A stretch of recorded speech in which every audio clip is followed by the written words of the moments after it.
हम बात करेंगे solvent extraction applications of solvent extraction की। सॉल्वेंट एक्सट्रैक्शन की बात करने जा रहे हैं। सॉल्वेंट एक्सट्रैक्शन क्या होता है?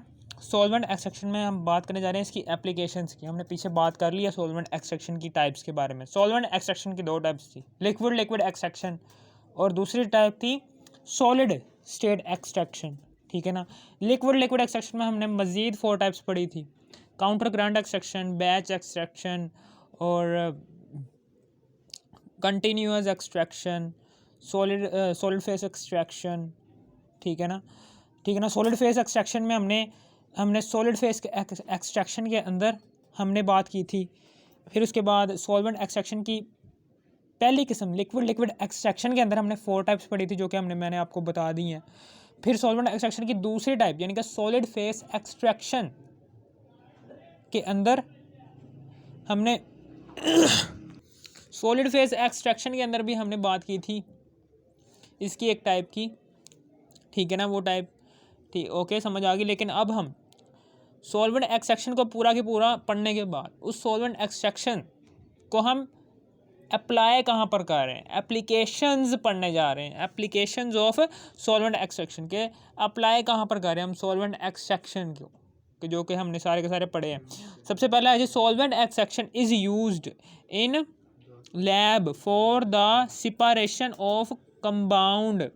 सबसे पहली बात लिखी हुई है कि solvent extraction is used, solvent extraction को हमने इस्तेमाल किया है लैब के अंदर for the separation of compound. For example आपकी लैब के अंदर क्या होता है, कोई मसला हो जाता है, क्या होता है कि लैब के अंदर जाते हो, लैब के अंदर क्या होता है कि एक कंपाउंड आता है। मिसाल के तौर पर आपको एक कंपाउंड आता है, फॉर एग्जांपल एक कंपाउंड है HCl।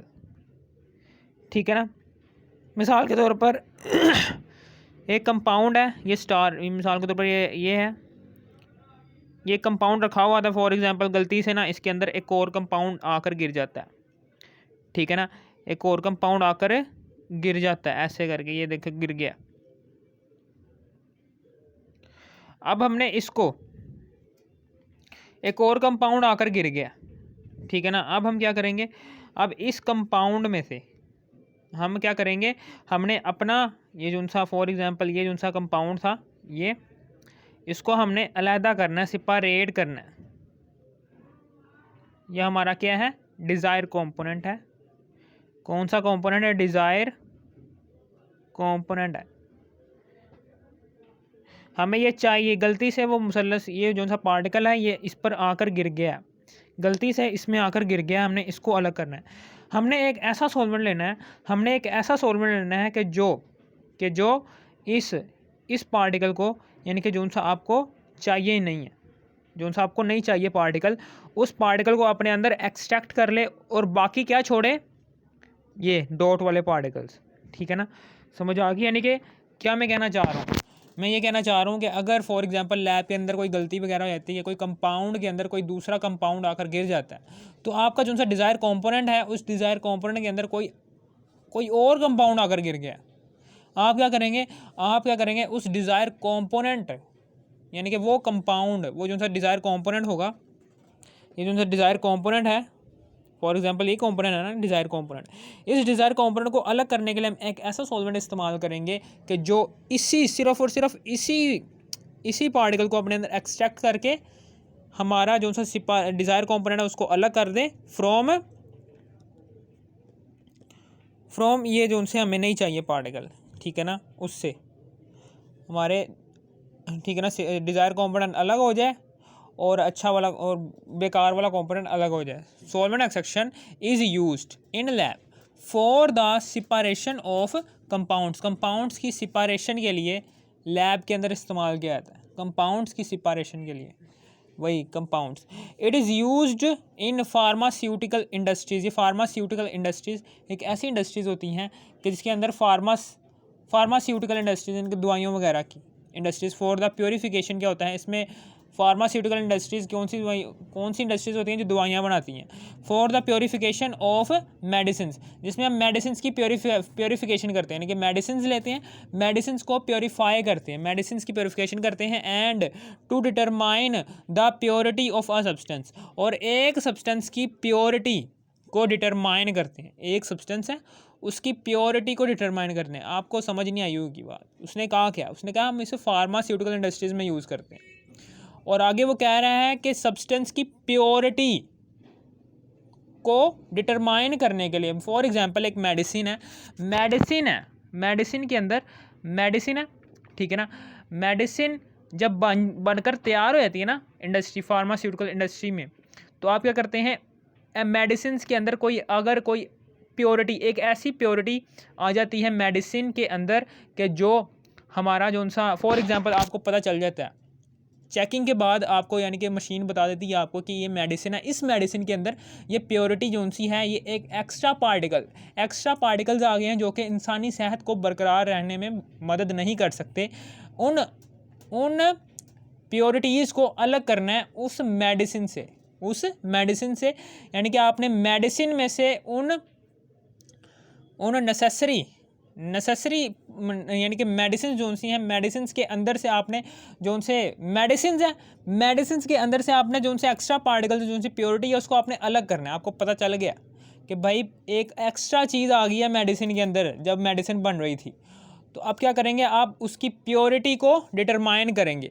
आप क्या करेंगे, आप उस सब्सटेंस यानी कि ये जो सी मेडिसिन थी, मेडिसिन की प्योरिटी को डिटरमाइन करेंगे, यानी कि मेडिसिन को फिर दोबारा से मेडिसिन को सॉल्वेंट एक्सट्रैक्शन के थ्रू जो सा हमने पीछे पढ़ लिया, सॉल्वेंट एक्सट्रैक्शन के थ्रू, ठीक है ना, वो जो सा प्योरिटी को एक्सट्रैक्ट, एक ऐसा सॉल्वेंट लेंगे कि जो सिर्फ और सिर्फ उसी प्योरिटी को एक्सट्रैक्ट कर सके फ्रॉम मेडिसिन, जो कि गलती से वो कंपोनेंट ऐड हो चुका है मेडिसिन के अंदर, और वो मेडिसिन की मैन्युफैक्चरिंग को ख़राब कर रहा है, जिससे हमारी सेहत भी बिगड़ सकती है, जिससे हम इंसानी सेहत को नुकसान पहुंच सकता है।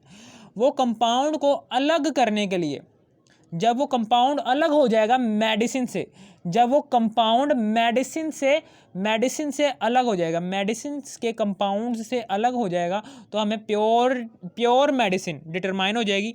तो इस तरीके से प्योरिटी सब्सटेंस यानी कि मेडिसिन की प्योरिटी हमें डिटरमाइन हो जाएगी, हासिल हो जाएगी। और जो सा एक्स्ट्रा पार्टिकल जो सा प्योरिटी आई थी, वो प्योरिटी, ठीक है ना, सॉल्वेंट एक्सट्रैक्शन के थ्रू, ठीक है ना, उस एक्सट्रैक्टिंग सॉल्वेंट के थ्रू बाहर निकल जाएगी, ठीक है ना, समझ आ गई। दूसरा है, अब आगे जी, it is used to extract the component of desire substance from plants which is used to different purpose.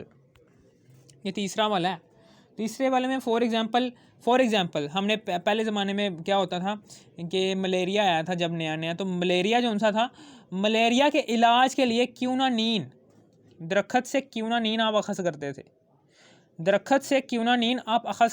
यानी कि दरख्त था, दरख्त के पत्तों के अंदर एक कंपाउंड पाया जाता है क्यूनानीन।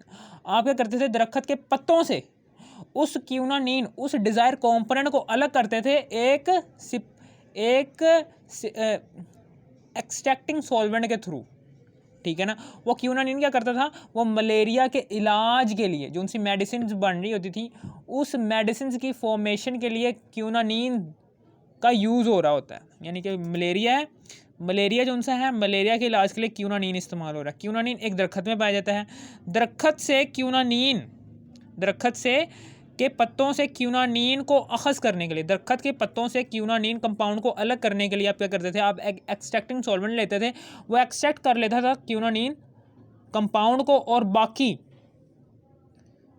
क्यूनानीन कंपाउंड को अखज़ कर लेता था दरख्त के पत्तों से वो क्यूनानीन कंपाउंड को अलग कर लेता था, जो कि मलेरिया के इलाज के लिए मुफीद था, और बाकी जो उनसा कंपाउंड है जो कि मलेरिया के इलाज के लिए मुफीद नहीं है, वो पत्ते के अंदर ही रहने देता था। क्यूनानीन को एक्सट्रैक्ट करने के लिए एक कंपाउंड को हम वहाँ से एक्सट्रैक्ट कर लेते हैं। क्यूनानीन को एक्सट्रैक्ट करने के लिए हम क्या करते हैं, एक कंपाउंड को हम दरख्त के पत्तों से एक्सट्रैक्ट कर लेते हैं। समझ आ गई, वही बात यहाँ पर लिखी हुई है कि it is used to extract the components को एक्सट्रैक्ट करने के लिए, जो कि हमारे डिज़ायर कंपोनेंट्स हैं, जिनकी हमें ज़रूरत है, कंपोनेंट्स ऑफ डिज़ायर सब्सटेंसेस, यानी कि ऐसे कंपोनेंट्स के जिनकी हमें ज़रूरत है, उनको अलग करने के लिए, उनको अलग करने के लिए प्लांट्स से, which is used to different purpose, जिसे हम मुख्तलिफ कामों के लिए इस्तेमाल कर सकते हैं, जिसे हम क्या कर सकते हैं, मुख्तलिफ कामों के लिए इस्तेमाल कर सकते हैं, ठीक है ना। For example medicine and for biological studies, यानी कि मेडिसिन के लिए, या फिर आप बायोलॉजिकल स्टडीज़, जानदारों की स्टडीज़ के लिए जो सा कंपाउंड आपने चाहिए होता था दरख्त से, आप क्या करते हैं, आप दरख्त लेते हैं, जिस भी दरख्त में वो डिज़ायर कंपोनेंट पाया जाता है, आप उस दरख्त के पत्ते के अंदर उस डिज़ायर कंपोनेंट को, उस दरख्त के पत्ते को क्या करते हैं, लैब के अंदर ले आते हैं। लैब के अंदर लेकर जाने के बाद उस दरख्त के पत्ते का कचूमर निकालते हैं, पीसते हैं। पीसने के बाद क्या करते हैं, उसको आप उसी के अंदर सेपरेटिंग फनल के अंदर डालते हैं। सेपरेटिंग फनल के अंदर आपने एक पोलर सॉल्वेंट लेना है और एक नॉन पोलर सॉल्वेंट लेना है, ठीक है ना। जो उनसे आपका डिज़ायर कंपोनेंट होगा, वो डिज़ायर कंपोनेंट क्या करेगा, वो एक्सट्रैक्ट कर लेगा आपका एक्सट्रैक्टिंग सॉल्वेंट, ठीक है ना। आपका एक्सट्रैक्टिंग सॉल्वेंट एक्सट्रैक्ट कर लेगा आपका डिज़ायर कंपोनेंट, ठीक है ना, जो आपको चाहिए, और बाकी जो उनसा आपको नहीं ना चाहिए मादा मुद्दा, वो आपका दूसरे वाले सॉल्वेंट के अंदर आ जाए। लाजमी नहीं है कि एक्सट्रैक्टिंग सॉल्वेंट के अंदर ही आपका डिज़ायर कंपोनेंट आए, क्या पता वो जो सा नीचे सॉल्वेंट एग्जिस्ट कर रहा है, पोलर सॉल्वेंट, उसके अंदर भी आपका डिज़ायर कंपोनेंट आ सकता है, क्या पता। एक्सट्रैक्टिंग सॉल्वेंट उस पत्ते के अंदर मौजूद जो उनसे आपके कंपोनेंट्स नहीं चाहिए, आपको नहीं चाहिए कंपोनेंट्स, उसको भी एक्सट्रैक्ट करके अलग कर सकता है, और जो उनसे आपका डिज़ायर कंपोनेंट है वो पोलर सॉल्वेंट के अंदर रह जाए, ठीक है ना। समझ आ गई, ठीक है ना, कोई बात नहीं है, हमने पीछे पढ़ा हुआ है, कोई इतनी बड़ी बात नहीं मैं बता रहा ठीक है ना। ये देखें, ये सेपरेटिंग फनल है, ये ऐसे आ रही है नीचे, ये नीचे की तरफ आ रही है, ठीक है ना। सबसे पहले तो हम इंट्रोड्यूस, ये स्टॉपर है, सबसे पहले तो हम इंट्रोड्यूस करवाते हैं पोलर सॉल्वेंट। ये पोलर सॉल्वेंट आ गया, ठीक है ना। ये पोलर सॉल्वेंट आ गया। पोलर सॉल्वेंट के बाद हम इंट्रोड्यूस करवाते हैं एक्सट्रैक्टिंग सॉल्वेंट, और ये जो सा पोलर सॉल्वेंट होगा इसी के अंदर ही वो हमारा जोन सा, यानी कि जोन सा हमें पत्ता जोन सा है उसको क्रश करके पोलर सॉल्वेंट के अंदर डाल दिया। पोलर सॉल्वेंट को हमने इंट्रोड्यूस करवाया, यहाँ पर क्रश करके पत्ता डाला हुआ है, इसमें जोन से क्या पता वो जोन सा एक्सट्रैक्टिंग सॉल्वेंट है वो इस क्रश्ड पत्ते में से प्योरिटी को अपने अंदर एक्सट्रैक्ट कर ले, और जोन सा आपको डिज़ायर कंपोनेंट है वो इस पोलर सॉल्वेंट के अंदर आ जाए। ये क्या है, ये पोलर सॉल्वेंट है, और ये क्या है, ये ऑर्गेनिक सॉल्वेंट है। ऑर्गेनिक सॉल्वेंट के अंदर आपकी क्या आ जाए, प्योरिटी आ जाए, और पोलर सब्सटेंस के अंदर आपका डिज़ायर कंपोनेंट आ जाए। क्या पता ऑर्गेनिक सॉल्वेंट एक्सट्रैक्ट कर ले आपका डिज़ायर कंपोनेंट, और पोलर सॉल्वेंट के अंदर आपकी प्योरिटी आ जाए, कुछ भी हो सकता है, ठीक है ना। सॉल्वेंट एक्सट्रैक्शन के अंदर लाजमी नहीं है कि एक्सट्रैक्टिंग सॉल्वेंट के अंदर ही आपका डिज़ायर कंपोनेंट आए, ठीक है ना। ये मेरी बात हमेशा याद रखना। अब उसके बाद आगे की बात करने जा रहा हूँ। It is used to extract the antibodies from blood and used for the treatment of disease, ठीक है ना। क्या होता है कि it is used to extract, ये एक्सट्रैक्ट करता है द एंटीबॉडीज़। चौथा वाला है कि प्लाज्मा टेक्निक, चौथा वाला पॉइंट है। चौथा वाला पॉइंट क्या होता है कि उसमें मैं आपको बताना चाह रहा हूँ कि प्लाज्मा टेक्निक, कोरोना वायरस है, कोरोना वायरस की अभी तक कोई ऐसी चीज़ नहीं बनी, यानी कि कोई ऐसी दवा नहीं बनी जो कोरोना वायरस पर काबू पा सके। तो आप क्या है, प्लाज्मा टेक्निक आ गई है, उसकी जगह कोरोना वायरस की दवाई बनने की जगह क्या आ गया, कोरोना वायरस की मेडिसिन बनने की जगह क्या आ गया, प्लाज्मा टेक्निक साइंसदानों ने ईजाद किया है। इसमें क्या होता है, इसमें जो सा बंदा ठीक हो जाता है, रिकवरिंग स्टेज में आ जाता है, कोरोना वायरस से निकल कर बेहतर हालत में आपको मिल जाता है, वो उस बंदे के खून में से आप प्लाज्मे को अलग करते हैं। उस प्लाज्मा से आप क्या करते हैं, आप किसी दूसरे बंदे के अंदर उस प्लाज्मा को एंटर करवा देते हैं, यानी कि वो बंदा जो कि कोरोना वायरस से इफ़ेक्टेड है, उस बंदे के अंदर जैसे ही वो ठीक हुए हुए बंदे के खून में मौजूद प्लाज्मा जो कि सही हालत में मौजूद है, जो कि रिकवर हो चुका है कोरोना वायरस से, जैसे ही वो बंदे के अंदर जाएगा जो उनका इफ़ेक्ट हुआ है कोरोना वायरस से, उसके खून में शामिल होता है, तो क्या करता है वो खून में मौजूद जो उनका प्लाज्मा होता है, इस तरीके से क्या होता है उसके खून में मौजूद जो उनका कोरोना वायरस होता है वो भी ख़त्म होना शुरू हो जाता है। उसमें भी ठीक है ना, जो उनका प्लाज्मा बनेगा वो भी अच्छी हालत में बनेगा, ठीक है ना। यानी कि क्या करेंगे, प्लाज्मा टेक्निक क्या होता है कि कोरोना वायरस से बाहर निकलने के लिए कि किसी सही सेहतमंद इंसान के खून में से आप प्लाज्मा को अलग करते हैं और किसी इफ़ेक्टेड इंसान के खून में शामिल करते हैं, और इफ़ेक्टेड इंसान क्या करता है उस प्लाज्मा को कबूल करता है और प्लाज्मा से ठीक होना शुरू हो जाता है, उस प्लाज्मा से ठीक होना शुरू हो जाता है, ठीक है ना। मैं वही बताना चाह रहा हूँ इधर कि यहाँ तक क्या होता है कि it is used to extract the antibodies from blood and used for the treatment of disease. Antibodies क्या होती हैं, एंटीबॉडीज़ वो बॉडीज़ होती हैं कि जो किसी भी वायरस के ख़िलाफ़ मुज़ाहमत करती हैं, ठीक है ना। यहाँ पर चूँकि प्लाज्मा इस्तेमाल हुआ है इसलिए प्लाज्मा एक एंटीबॉडी है जो कि आपका वायरस से लड़ रही है, ठीक है ना। वायरस से लड़ने वाली जो उनसी कोई भी शय होती है उसे हम कहते हैं एंटीबॉडीज़। यहाँ पर चूँकि प्लाज्मा है एंटीबॉडी, ठीक है ना, तो इसलिए हम प्लाज्मा को ही एंटीबॉडी कहेंगे। समझ आ गई। आप क्या करेंगे, प्लाज्मा को रखेंगे, प्लाज्मा जो सा खून होगा ना, जो सेहतमंद इंसान का खून होगा, वो सेहतमंद इंसान का खून लेंगे, सेपरेटिंग फनल के अंदर डालेंगे, वो खून में से प्लाज्मा जो सा होगा ऑर्गेनिक सॉल्वेंट एक्सट्रैक्ट कर लेगा, ठीक है ना। और बाकी जो सा पार्ट होगा प्लाज्मा के अलावा जितने भी जो उनसे आपको नहीं चाहिए कंपाउंड, वो सारे के सारे पोलर सॉल्वेंट के अंदर आ जाएंगे, या फिर लाजमी नहीं कि पोलर सॉल्वेंट ही के अंदर आपका डिज़ायर कंपोनेंट है, क्या पता ऑर्गेनिक सॉल्वेंट डिज़ायर कंपोनेंट को एक्सट्रैक्ट कर ले, कुछ भी हो सकता है। जैसे ही आपको सेपरेटिंग फनल में प्लाज्मा मिल जाएगा, उस प्लाज्मा को लेना है, उस प्लाज्मा से आपने उस इफ़ेक्टेड मरीज़ का, कोरोना से इफ़ेक्टेड मरीज़ का इलाज कर देना, ठीक है ना। It is used to extract, अब हम आगे की बात करने जा रहे हैं कि इट इज़ यूज्ड, यानी कि 5वां नंबर है कि हम क्या करते हैं, हम 5वां नंबर है कि हर एक पौधे का तेल लेते हैं, पौधों से तेल निकालते हैं, सूरजमुखी का तेल, ठीक है ना। फॉर एग्जांपल आप बात करने जा रहे हैं कि हर एक पौधे का तेल होता है। फॉर एग्जांपल पौधे से तेल निकालते हैं, जैसे हम पौधे से तेल निकालते हैं ना, उसी को ही हम सॉल्वेंट एक्सट्रैक्शन कहते हैं। मिसाल के तौर पर यहाँ पर हमने खून में से अपना डिज़ायर कंपोनेंट अलग की है प्लाज्मा थ्रू सॉल्वेंट एक्सट्रैक्शन। इसी तरीके से हम क्या करते हैं, हम पौधे से हर एक पौधे का तेल होता है, मिसाल के सरसों का तेल हो गया, सूरजमुखी का तेल हो गया, सूरजमुखी का तेल कह लो या फिर वेजिटेबल ऑयल कह लो, कुछ भी कह सकते हो, ठीक है ना। सूरजमुखी का तेल हो गया, मिसाल को सूरजमुखी के पत्ते हैं, सूरजमुखी के पत्तों को पत्तों के अंदर से आप वो तेल निकालते हैं बाय सॉल्वेंट एक्सट्रैक्शन। आप क्या करते हैं, वो सॉल्वेंट सूरजमुखी के तेल को ऐसे ही सेपरेटिंग फनल के अंदर डाल दें। सेपरेटिंग फनल के अंदर क्या होता है कि सॉल्वेंट एक्सट्रैक्शन के थ्रू क्या होता है, आपका सेपरेटिंग जो सा डिज़ायर कंपोनेंट है वो आपको मिल जाता है एक सॉल्वेंट के अंदर, और एक सॉल्वेंट के अंदर आपका जो सा आपको नहीं चाहिए कंपोनेंट वो सारा का सारा मिल जाता है।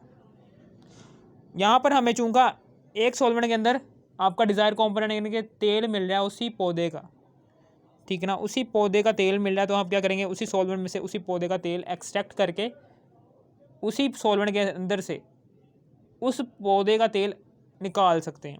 Solvent extraction is used to extract कर लेंगे the fragrance oil from flowering plants. आप क्या करेंगे, आप सॉल्वेंट एक्सट्रैक्शन के थ्रू क्या करेंगे, इज़ यूज्ड, इसको इस्तेमाल करवाएंगे, एक्सट्रैक्ट द फ्रेगरेंस ऑयल। अब फ्रेगरेंस ऑयल को एक्सट्रैक्ट करवाएंगे, यानी कि फ्रेगरेंस ऑयल है, यहाँ पर क्या करेंगे, यहाँ पर फ्रेगरेंस ऑयल यानी कि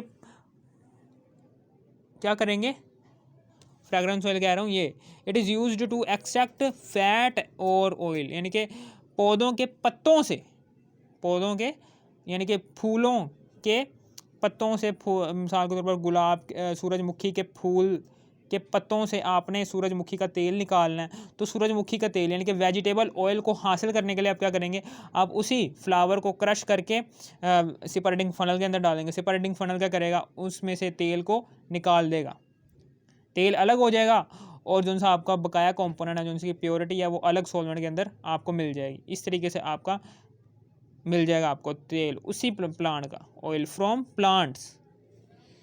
ठीक है, समझ आ गई। It is used to extract fat और या फिर oil from plants for the used of cooking, जिसको हम ऑयल को हम क्या करते हैं, हम इसको कुकिंग के लिए इस्तेमाल कर लेते हैं। क्या कर रहे हैं, हमने फूलों के जिस फूल के पत्तों से अपने तेल निकालना है, उसी फूल के पत्तों से तेल को अखज़ करने के लिए आप सॉल्वेंट एक्सट्रैक्शन के थ्रू उसी पौधों के फूल से तेल निकालेंगे बाय सेपरेटिंग फनल। ठीक है, समझ आ गई। अब हम आगे की बात करने जा रहे हैं कि solvent extraction is used to extract the fragrance oil, यानी कि फ्रेगरेंस ऑयल को आपने अखज़ किया फ्रॉम फ्लावरिंग प्लांट्स। ठीक है ना, यानी कि फॉर एग्जांपल आपने ऊपर तो तेल निकाला था, लेकिन अब हम क्या करेंगे, अब हम फूलों के पत्तों से फ्रेगरेंस ऑयल निकालेंगे, यानी कि जो उनसे इत्र बनते हैं। यानी कि पहले ज़माने में असल में सॉल्वेंट एक्सट्रैक्शन का आगाज़ ही इत्र से हुआ, यानी कि इत्र से हुआ। ठीक है ना, ये था सॉल्वेंट एक्सट्रैक्शन का आगाज़ ही इत्र से हुआ।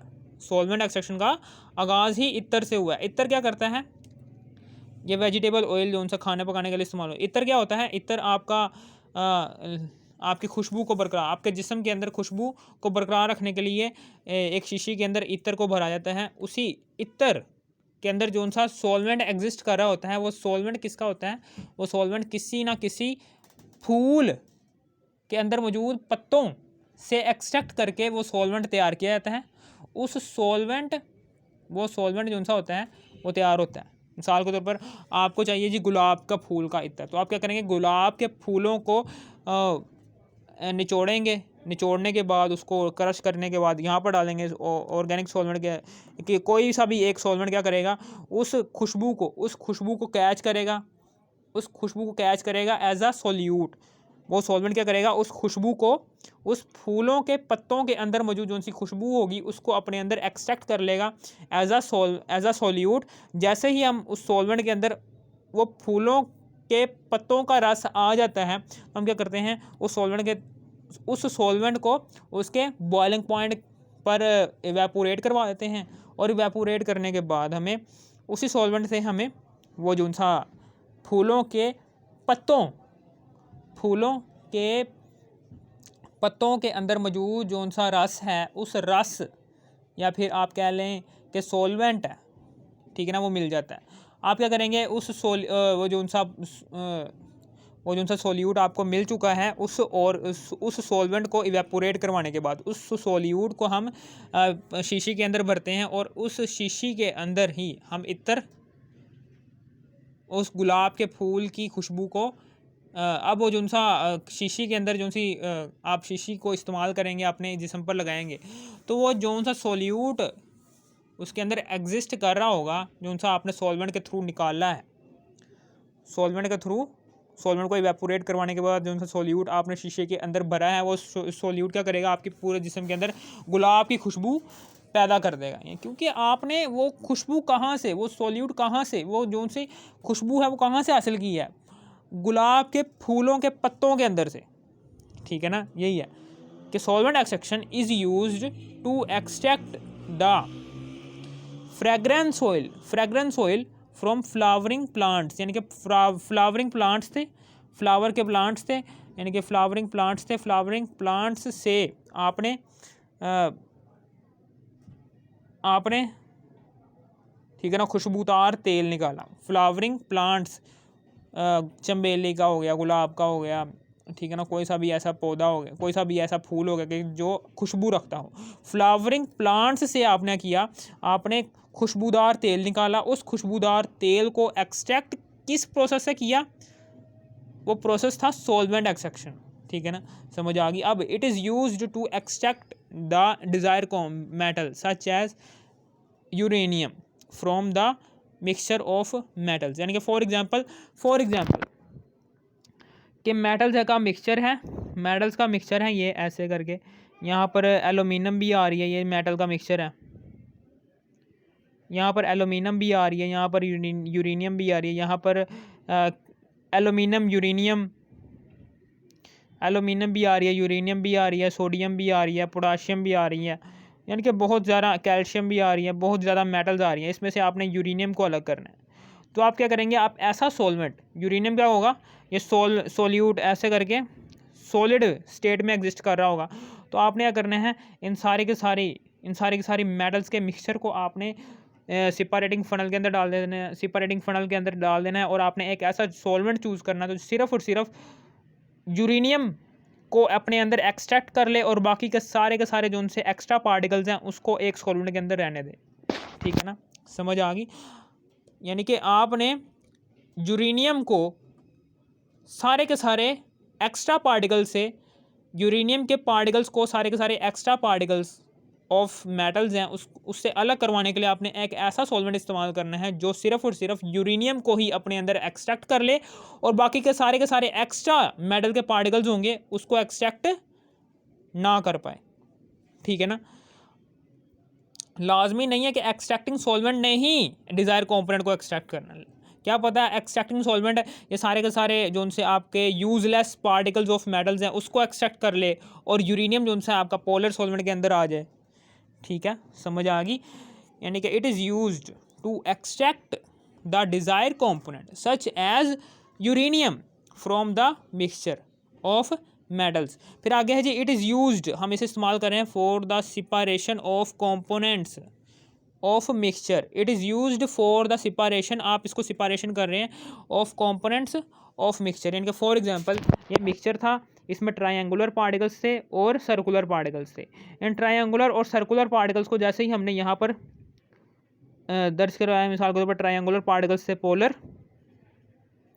और सर्कुलर पार्टिकल्स से जी नॉन पोलर,